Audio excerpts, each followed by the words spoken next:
Yellow, it's Briggs here, and like always, welcome to All Day Anime, and today I will be talking about Merlin, the boar's sin of gluttony. I will be explaining why she is the sin of gluttony, what her race truly is, and how her ability Infinity works. Now, before I begin, I just want to thank you guys so much for sticking around despite my 3-week hiatus. I want to apologize for that. I honestly think I just needed a little break from YouTube after being fairly consistent over the last year, and then breaking my computer, finishing up some online courses for school, and starting a new job made taking that hiatus a lot easier. But I am back and ready to grind. We have actually gained a lot of subscribers while I was gone, closing in on 14,000. So if you guys want to smash that sub button and hit that notification bell to never miss a video, that would be awesome. But without any more delay, let's begin. Merlin is the boar's sin of gluttony, and when most people think of gluttony, they think of overeating or eating in excess, kinda like the gluttony from Fullmetal Alchemist. However, this definition doesn't exactly match Merlin. But when you look up the definition for gluttony, it shows excess eating or drinking,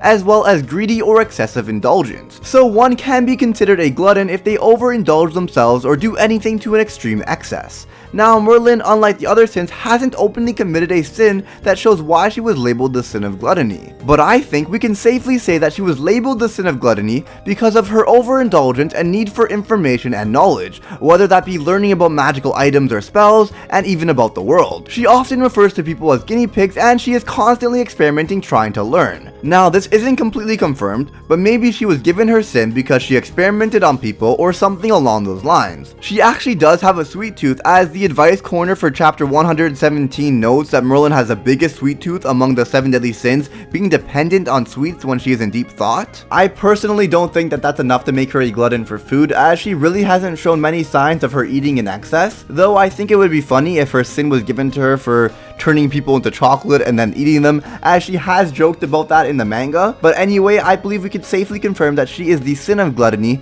due to her overindulgence and need for information and knowledge. To even further help prove that, her magic ability Infinity helps her to have as much time as she wants to continue to learn. Y'all like that segue? Let's talk about Merlin's ability Infinity. Merlin's power of Infinity is a unique and incredibly powerful ability that allows her to keep her spells active until she herself chooses to dispel them.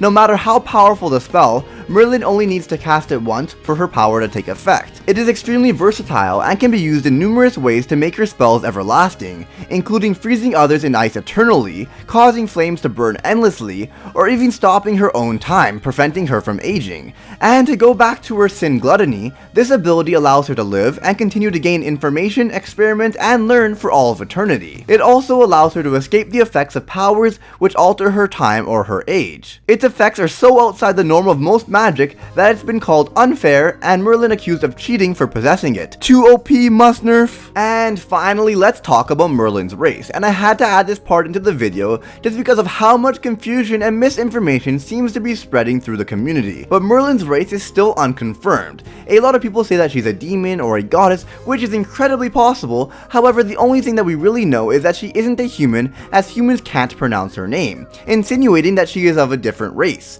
But when you think about it, she's the only person to have a name that cannot be pronounced by humans, and we have met tons of demons, goddesses, giants, and fairies in the story, and yet Merlin is the only one, which brings me to believe that she is of a different race entirely, one that we haven't even met yet. And this is even more possible as she was referred to as the daughter of Belialin and that survivor. Now, there was a decent amount of confusion with this scene, as a lot of people thought that Belialin was a person and Merlin was the daughter. And to make it even worse, Belialin biblically is a demon, which is why a lot of people think she is a demon. However, Belialin is a place, and she is the survivor of that place. It's really weird wording, but often people will be referred to as the sons and daughters of certain locations, which would make sense if she was the only survivor. That means that she might be the only remaining member of her race, which would make sense as to why no one can pronounce her name. And I think that's really cool and very possible, although it's still very possible that the author used the name Belialin because it's related to demons, and maybe that location was where demons lived. Now remember, this is all speculation, and I want to emphasize that her race is still unconfirmed. But if my theory is right and she is of a completely different race,